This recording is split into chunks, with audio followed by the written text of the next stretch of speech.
દ્વારકાધીશ કી જય, ગિરિરાજધરણ કી જય, શ્યામ સુદર્શને મહારાણી કી જય, ઉષાજી પરમ દયાલ કી જય, ગોકુલનાથ કી જય, દાવ દયાલ કી જય, નવનીત પ્રિયા લાલ કી જય, अपने माथे बिराजता श्रेय स्वरूप की जय। गाय वैष्णव ने जा जा करी जय श्री कृष्ण। આજે આરાધ્ય 4-5 વૈષ્ણવનો લંડનથી અમેરિકાથી ફોન આવ્યો, તને જાજા કરી જય શ્રી કૃષ્ણ કર્યા છે. બધાને કહી દે જે સાંભળતા હોય બધાને જાજા કરી જય શ્રી કૃષ્ણ। બસ તમને બધાને ભગવત સ્મરણ કહી દે. બધાને ભગવત સ્મરણ. બધા વાત કે કરવી છે પણ એ ક્રિકેટમાં ગયો હતો એટલે બધાને કહી દે ને. આવા નાના વૈષ્ણવ યાદ કરે એટલે અમે રાજી થઈએ. ખરી વાત છે ને. હવે આપણે અત્યારે શું ચાલે છે બેટા? અને સમાંતર બસ એની પેલા થોડું જે સાંભળવું હોય વચનામૃતમાં એની જે કે પુષ્ટિ માર્ગમાં અધિકાર જેનો હોય ને એ જ આવી શકે છે. અધિકાર વિના તમે ગમે એટલો પ્રયત્ન કરો તો કોઈ આવી જ ના શકે. હમણાંનો સાક્ષાત દાખલો, આપણા ઘરે ઓલા બેન રસોઈ કરવા ટાઈમમાં અત્યારે આવે છે. હવે એને દીકરાની વહુને સગાઈ કરી તો બ્રહ્મ સંબંધ નહોતું. આપણને કીધું આજ્ઞા લઈ આવો, આપણે લઈ આવ્યા અને એની બહુ વહેલી ટાઈમમાં થઈને ના જવાયું. હવે પાછા એના લગ્ન છે તો પાછો એનો ફોન આવ્યો કે બેન તમે જાઓ છો તમારી આજ્ઞા લેતા આવજો.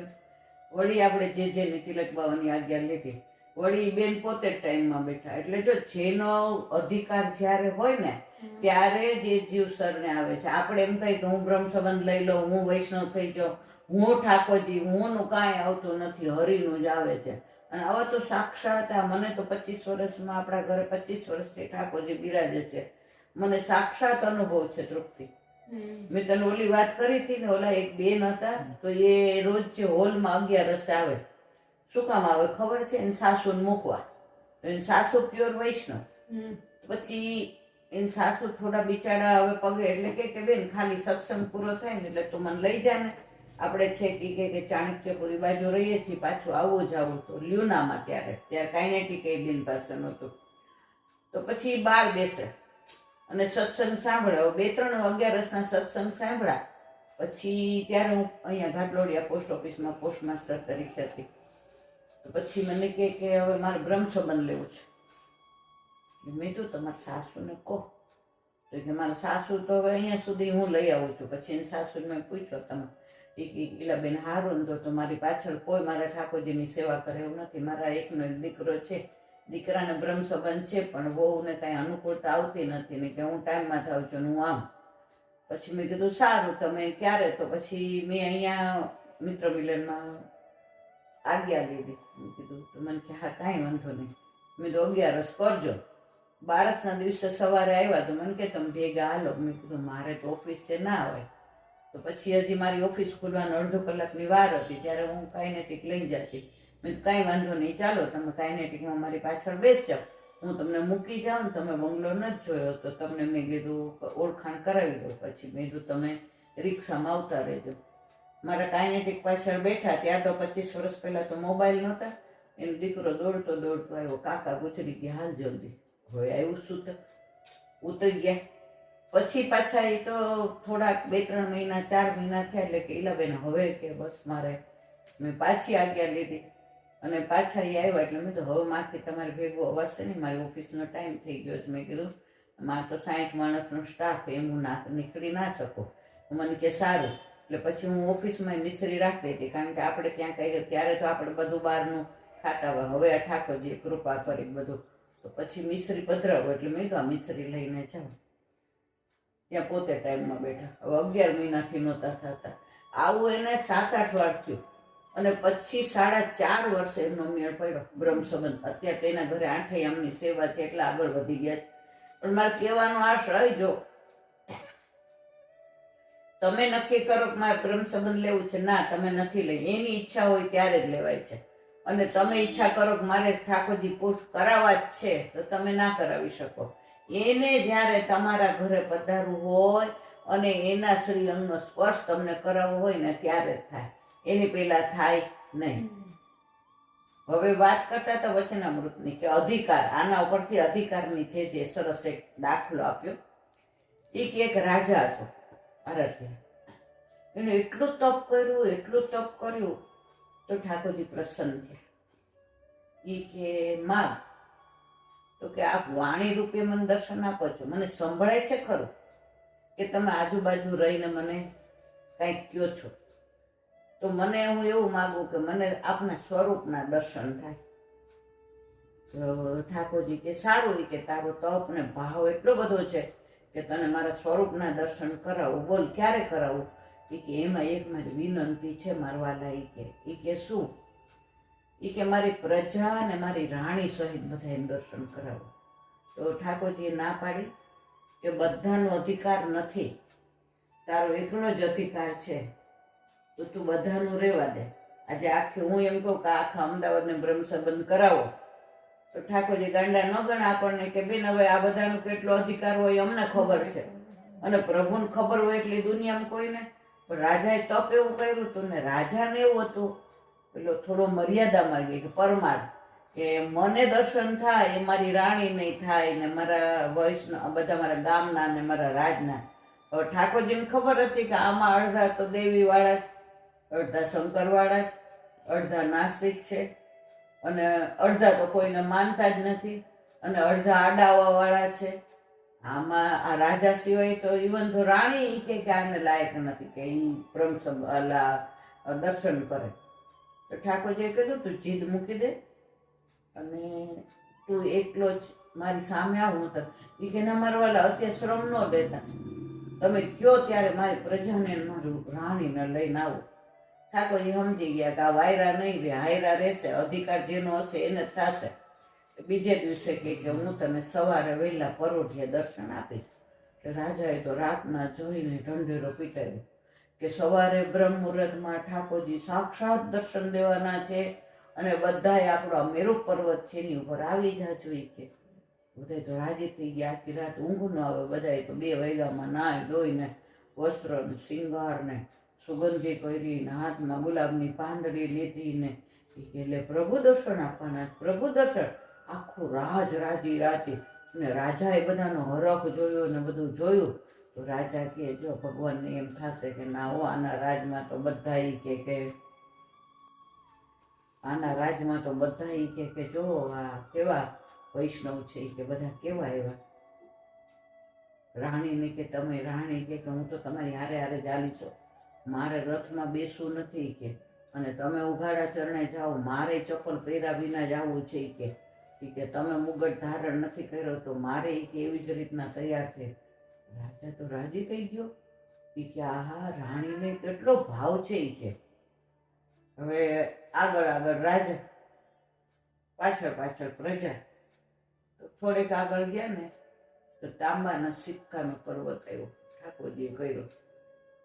તો જે હાવ નહોતા માનવા વાળા ને એ પરાણે, આજે માનો કે ભાઈ ન માનતો હોય હું પરાણે કહું એટલે એકવાર મારું માન રાખવા આવે, પણ જેવો ઓલો તાંબાનો પર્વત જોયો ને સિક્કાનો, એટલે અડધા તો ત્યાં અડોટવા માંડ્યા.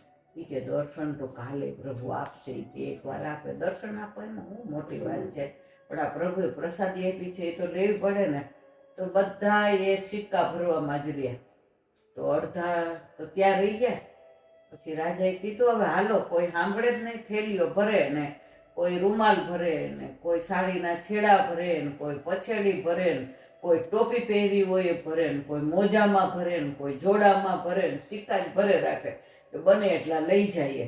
પછી આગળ ગયા ચાંદીના સિક્કાનો પર્વત આવ્યો.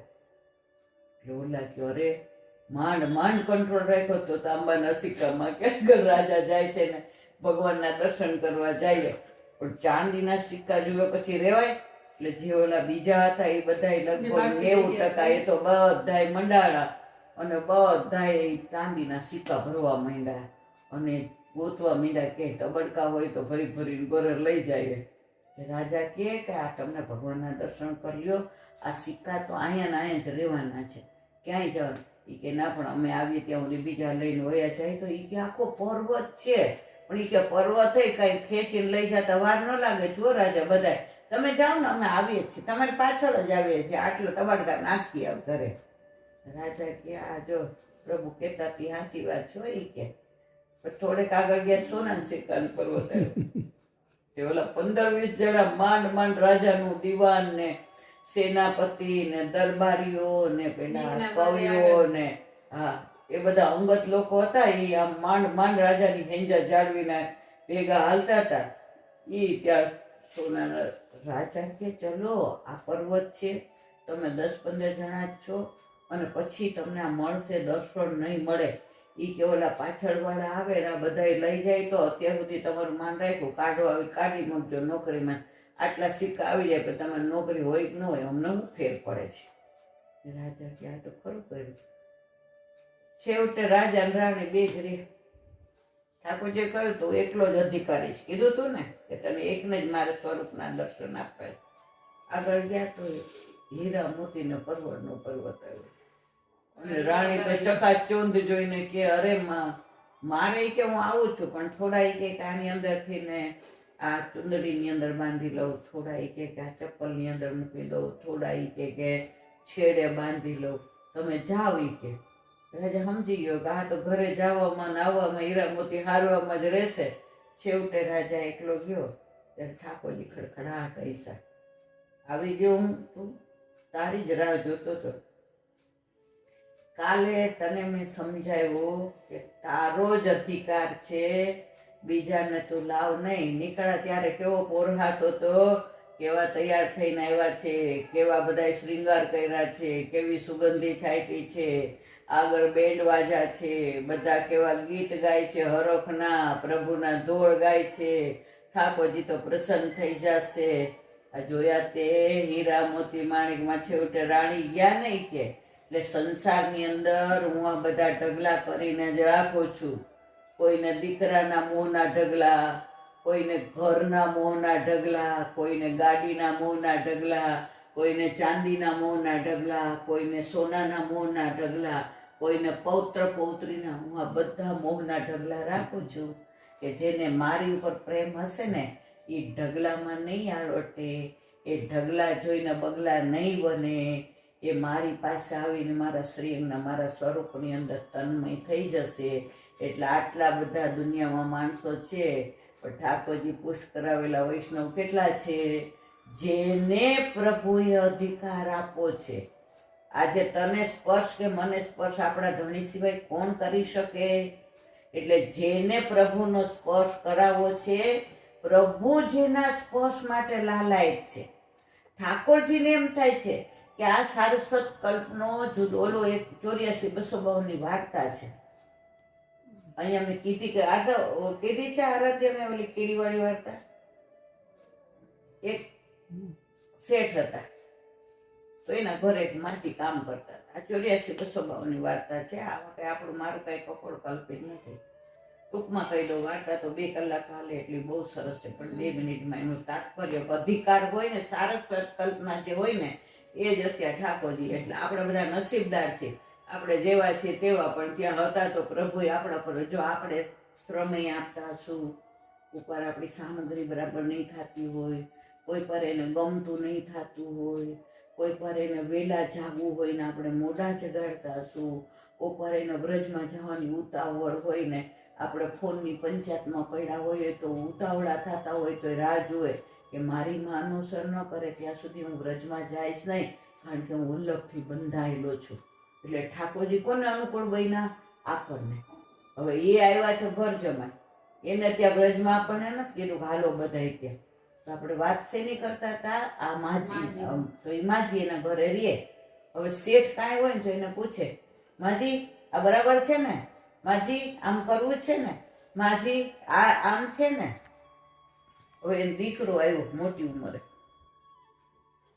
20 વર્ષનો થયો ને, તો શેઠને લીલામ જાવવાની તૈયારી થઈ ગઈ. એટલે શેઠે એને બોલાવ્યો. એ કે સાંભળ બેટા, જે કાર્ય કરે ને એ આ માને પૂછીને કરે. એને પૂછ્યા વિના કાંઈ ન કરતો. છોકરાને ન ગમ્યું, ત્યારના છોકરા એવા જ હોય ને અત્યારના દેવા જ હોય. ત્યારના માનતા હતા ન ગમતો તોય અત્યારના હામા થઈ જાય, ફેર એટલો જ છે. એટલે કે બાપા તમે તમારો જીવ શાંતિથી જવા દો, હું માને પૂછીને બધું કરી શીખે. માં બધું કામ કરે અને માં નાનપણમાં બધા પહોંચી ગયા હતા એટલે માને અહીંયા જ જે હતું તે હતું. અને સેવા ઠાકોરજીની કરે ને એમાં એ બધી તેલ કરે. તો શેઠ પહોંચી ગયા અને છોકરાએ તો એ કારભાર સંભાળી લીધો. અને માજી કાંઈ હોય તો એમ કે આજે દુકાનેથી વહેલો આવજે, આજે આમ કરવાનું છે, આજે આમ છે. ઓલા જરાય ન ગમે, યુવાની હતો ને, માં હોય ને કહેતી હોય તો બરાબર. માં તો નાનપણમાં પહોંચી ગઈ હતી, શેઠ એકલા જ હતા, એ પહોંચી ગયા. ના માછી કે કામવાળા થઈને કે આપણને આવું કર ગમે નહીં છોકરાને. હવે એકવાર ગામમાં એ ધંધો કરતો હતો ને તો ગામના મોભી આવ્યા. એને કીધું કે કાલે અમે કે વ્રજમાં જાય છે, ત્યાં થોડાક દી દુકાન બંધ રહી હોય તો હાલી કે તને મજા આવશે કે અમારા તારા જેવડા જ અમારે ત્યાં બધા છોકરાઓ આવે છે કે. યાદ રહી બેટા? પછી કરીશ ને તો પછી ઈ કે કેટલા દી થશે? ઈ કે આવતા જતા છે 2 મહિના થાય. ઈ કે કાંઈ વાંધો નહીં, અત્યારે હવે ચોમાસું આવે છે ને એટલે દુકાનમાં ઘરાકી ઓછી હોય. ઈ કે અને માજી છે ને એટલે ઘરે આવ્યો ને એને ગુસ્સો આવ્યો. એ બધા માજીને પૂછવાનું નથી પૂછવું, પણ પાછું યાદ આવ્યું કે મારા બાપાએ કીધું છે કે માજીને પૂછજો. ઈ કે એટલે બધી તૈયારી કરી લીધી, સામાન પેક કરી લીધો બધું. એટલે માએ પૂછ્યો બધા ક્યાં જાવ તારે? ઈ કે જવાની તૈયારી કરો શીખે. ઈ કે વ્રજમાં જાઉં છું કે. એમનો પૂછ્યો એમાં જાવ એટલે કે વ્રજમાં તો નહીં જઈ શકે, તારો અધિકાર નથી. અને ઓલાનો ગુસ્સો આવ્યો.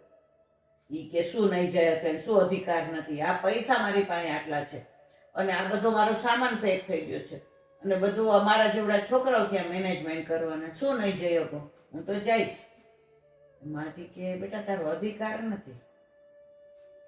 કે હું તમને બતાવી દઉં કેવો અધિકાર છે નથી.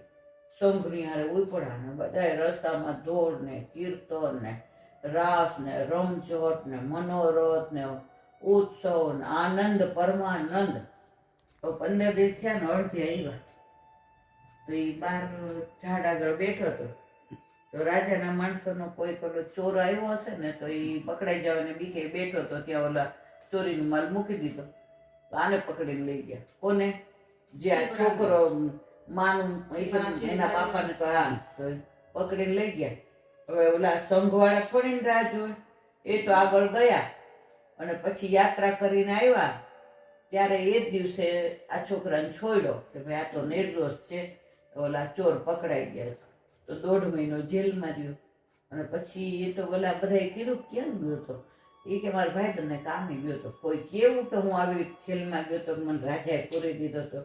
અને પછી એ તો આવ્યો પાછો એટલે બધાએ તો હાર તોરા કર્યા ને તિલક કર્યા ને વધામણા કર્યા ને કળશ ઢોળ્યા ને બધાએ તો મંગળ ગીત ગાયા ને પછી બધાએ કે આ નાની ઉંમરમાં શેઠનો દીકરો નસીબદાર હોય કે જાત્રા કરીએ હોય કે. એટલે આવ્યો એટલે માજીએ કળશોય ન કર્યો, આમ સામયોય ન કર્યો ને ચાંદલોય ન કર્યો ને.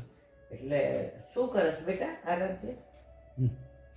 તો એ કે ઘરે આવ્યો. એ કે માં આજે તમારો તમને મેં ખોટા પાડ્યા ને. એ કે એ મારા બાપા હું જોઈ ગયા તમારામાં તમને પૂછી પૂછીને કરવાનું. કરી આવ્યો ને બધા ને યાર વ્રજ યાત્રા. એ કે કારણ કે 2 મહિના થયા જોયું, એવો આનંદ આવ્યો. માં કે તું કરી આવ્યો જ નથી વ્રજ યાત્રા, હાવ ખોટું બોલસ, તું જેલમાં હતો. હે ઓલો તો છક્કો થઈ ગયો, પગમાં પડી ગયો. એ કે હા 1.5 મહિનો હું વ્રજમાં નહોતો, હું જેલમાં હતો. પણ માં તમને કેવી રીતે ખબર પડી કે મારા બાપા હાચા હતા? તમને પૂછીને. એ કે એક તો 1.5 મહિના તમને ના પાડી તોય હું ગયો તો જેલમાં રહ્યો અને મારે આ તકલીફ થઈ અને તોય હું તમને તો ખોટા જ પાડ્યો.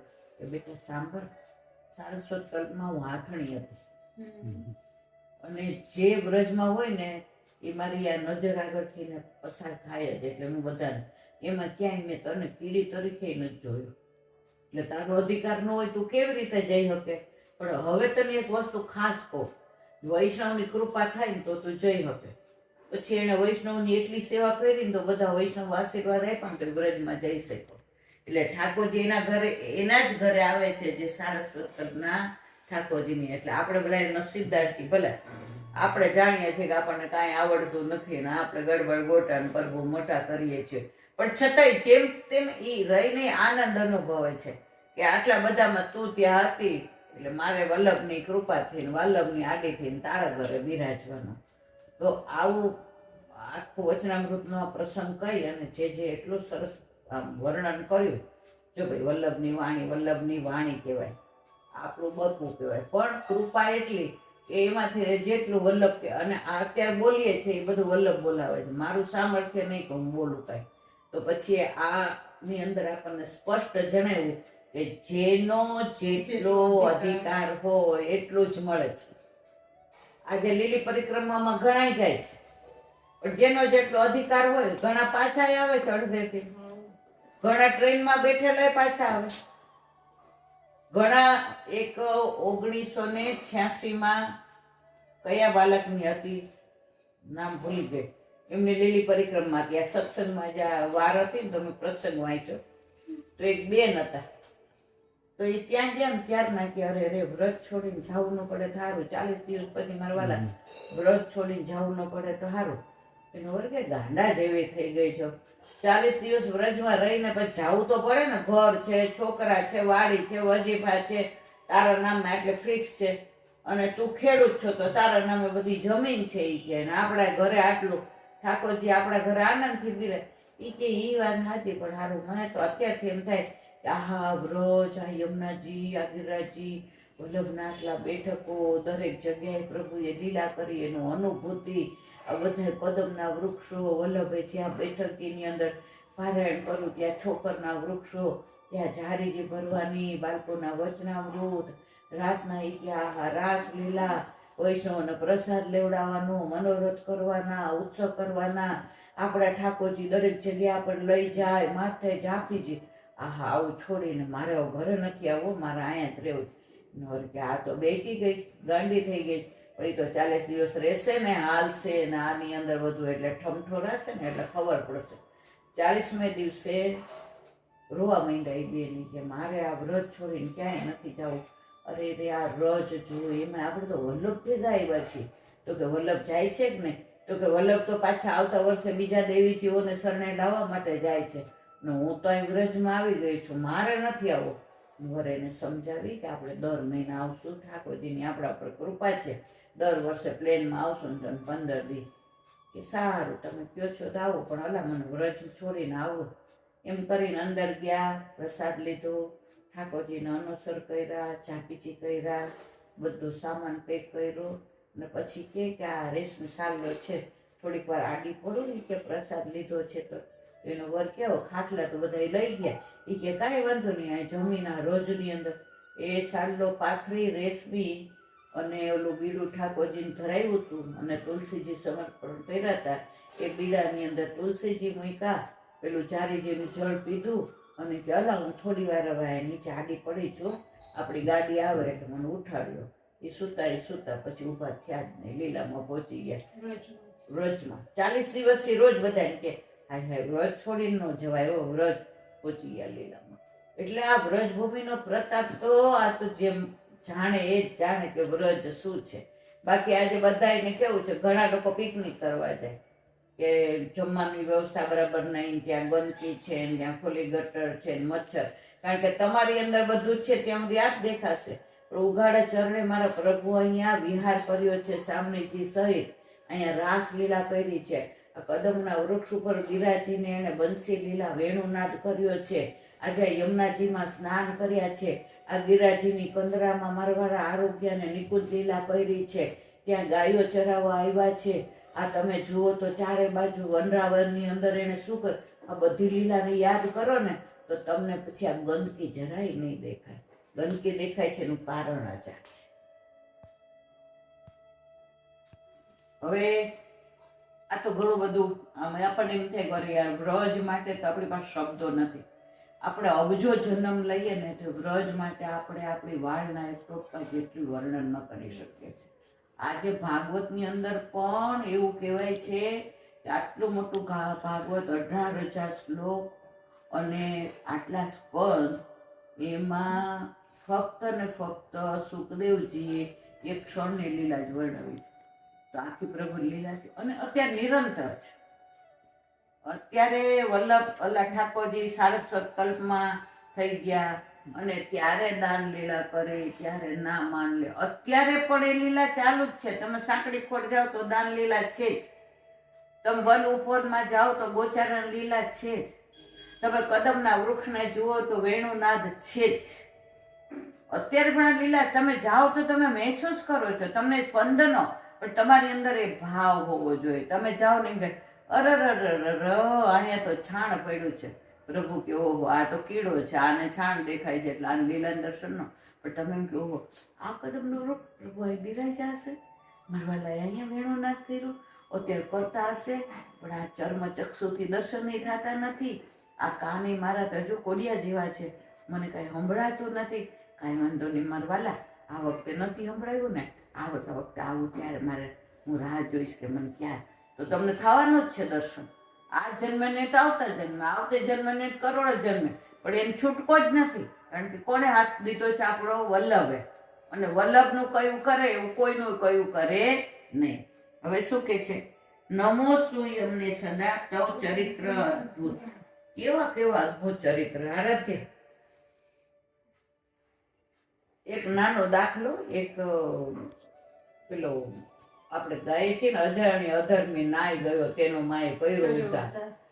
તરસ લાગી હોય ને જલ પીઓ ને એનો ઉદ્ધાર કરી નાખે છે યમુનાજી. તો આપણી તો માં છે, આપણે તો ઉદ્ધારની કઈ ચિંતા જ કરવાની જરૂર નથી. આપણે તો શું છે કે આપણને તો સાક્ષાત એમની જે સમાગમ લીલા એટલે કે સંયોગ લીલા છે એના દર્શન થાય. એક ભૂતની ટોળી હતી, તો યમુનાજી કિનારે ઓલી બાજુ નાચે ને ગાય ને બધા ભૂતડા તો કેવા હોય. તો ત્યાં એક વૈષ્ણવ જોતો તો એ કે હું આજે આટલા બધા ભેગા થઈને ભૂતડાઓની કે નાચો છો? ઈ કે જો આ માણસ જાય છે ને, એ કે ત્યાં જઈને આવે ને એટલે એ ભૂત થઈ જશે અને અમે ટોળીને પડી જશે. એટલે એક ભૂતનો વધારો થાય એટલે અમે રાજી થઈએ ને. એ કે જો સામેથી આવે છે. એટલે વૈષ્ણવ કે આ તો કઈ સાચું છે ખોટું જ? મારી દ્રષ્ટિમાં કઈ ભેદ નથી ને. ઓલો માણસ તો આમ ટેલતો આવતો હતો. તો એને તરસ લાગી ને તો યમુના પાન કર્યું એને. તો પછી એ ભૂત ક્યાંથી થાય? યમુના પાન કર્યું. જો એના કર્મો એવા હતા કે એ ભૂત જ થવાનો હતો, પણ યમુના પાન કરી લીધું. અને પછી આવ્યો ને તો ઓલા ભૂતડાઓ તો કે હવે આ તો આપણા કામનો નો રહ્યો. તો ઓલાએ એને બધા ઉપર જલ છાંટ્યું. યમુનાજી તો કરોડો વર્ષોથી ભૂતડા હતા ને એ બધાનો ઉદ્ધાર થઈ ગયો. આ યમુના જલનો તો જાણે એક ઓલો મારવા ગયો ભાલો લઈને, એનો દુશ્મન એને. તો એ ભાલો એના હાથમાંથી પડ્યો ને તો યમુનાજીની વાલુકામાં આમ ભરાઈ ગયો. તો ઓલાએ જોયું તો એ ભાલામાં યમુનાજીની વાલુક આવી ગઈ, જે ઠાકોર જે સ્મર જણ છે. તો એ વાલુક આવી ગઈ, તેને મારી જ ન શક્યો. ભાલો આમ ઊંચો રહી ગયો. આવા કેટલા અદ્ભુત ઠાકોરજીની લીલાના, યમુનાજીના લીલાના. એટલે આપણે આજે અદ્ભુતને અહીંયા વિરામ આપીએ અને હવે આપણે બેઠકજીની. હવે બેઠકજી કાલે આપણે કઈ કરી હતી આરાધ્ય? કૃષ્ણા નદી ઉપર. ના હવે મારે પરીક્ષા કરવાની છે, ઉભા રહેજો.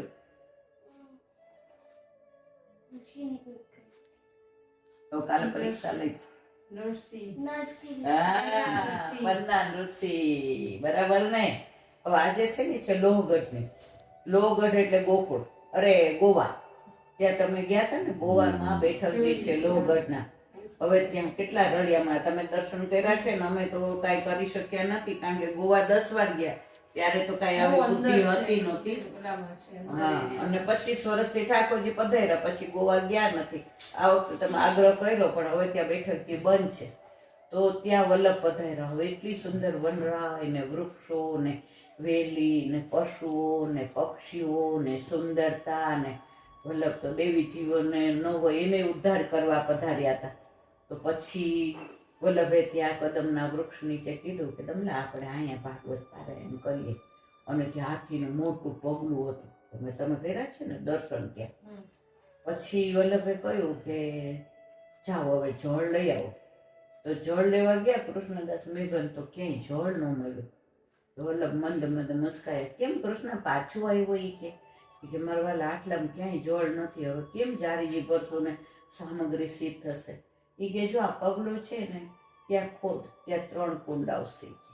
ઓલા એ ખોદ્યું તો 3 કુંડ આવ્યા, અપ્સરા કુંડ, ગંધર્વ કુંડ અને દેવકુંડ. હવે અપ્સરા કુંડમાં રોજ અપ્સરાઓ સ્નાન કરવા આવે, ગંધર્વ કુંડમાં રોજ ગંધર્વો સ્નાન અને દેવકુંડમાં રોજ દેવકુંડો સ્નાન કરવા આવે. પછી ત્યાંથી જારીજી જળ ભર્યું અને વલ્લભ પાસે પધાર્યા. અને આજુબાજુમાં વલ્લભના શ્રીઅંગની એવી સુગંધ કે વલ્લભે ત્યાંથી કઈ જવાની જરૂર ન પડી, ચરણ ધરવાની જરૂર. વલ્લભના શ્રીઅંગની સુગંધથી આજુબાજુના બધા જેવા દુષ્ટ જીવ હતા ને, સિંહ હતા અને સાપ હતા, બધાનો ઉદ્ધાર થઈ ગયો. એટલે વલ્લભ જ્યાં ગયા છે ત્યાં બધા ઉદ્ધાર કરવા જ ગયા છે, કઈ પોતાના માટે ક્યાંય ગયા જ નથી. આશ્રમ લીધો છે. એ ગોવાના બેઠકજીનું બહુ સુંદર ચરિત્ર છે. ત્યાં વલ્લભે 7 દિવસ પારાયણ બી કર્યું. પ્રથમેશજી મહારાજ ઉપર બિરાજે છે, પણ અત્યારે બેઠકજી બંધ છે. તો આપણે માનસીમાં ત્યાં દંડવત કરીએ. બોલો વલ્લભાધીશ કી જય. શ્રીમદ ભાગવત અને મારા ગુરુદેવને દંડવત પ્રણામ કરું છું. ચંદ્ર सरोवर पे सूरदास जी के द्वार पे मेरा दंडवत प्रणाम. दास जी के द्वार पे मेरा दंडवत प्रणाम. नवता पे सत्संग कुंड पे दास जी के द्वार पे मेरा दंडवत प्रणाम. कुंड पे दास जी के द्वार पे मेरा दंडवत प्रणाम. स्वामी के द्वार पे मेरा दंडवत प्रणाम. अप्सरा कुंड पे चित्त स्वामी के द्वार पे मेरा दंडवत प्रणाम. मानसी गंगा पे नंददास जी के द्वार पे मेरा दंडवत प्रणाम.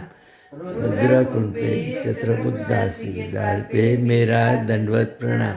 ब्रज विलास ગોપિકાઓને મારા દંડવત પ્રણામ. હે વલ્લભ, સવારથી અત્યાર સુધી સેવા, સ્મરણ, સત્સંગ જે પણ તે કર્યો છે તારા ચરણારવિંદમાં સમર્પિત કરું છું. ભૂલ અપરાધ થઈ હોય તો ક્ષમા કરજે. બોલો वल्लभाधीश की जय. रहीन चरण केरो भरोसो, दृढ़ईन चरण केरो. श्री वल्लभनख चंद्र चटावीन सब जुग माज अंधेरो भरोसो, દ્રઢઈન ચરણ કેરો. સાધન और नहीं कली में जासो वेरो. सूर कहा कहे द्विविधाधरो, बिना मोल को चेरो भरोसो. દ્રઢઈન ચરણન, દ્રઢઈન ચરણન, દ્રઢઈન ચરણન કેરો. શ્રી વલ્લભાધીશ કી જય. બધાય વૈષ્ણવને જજા કરીને જય શ્રી કૃષ્ણ.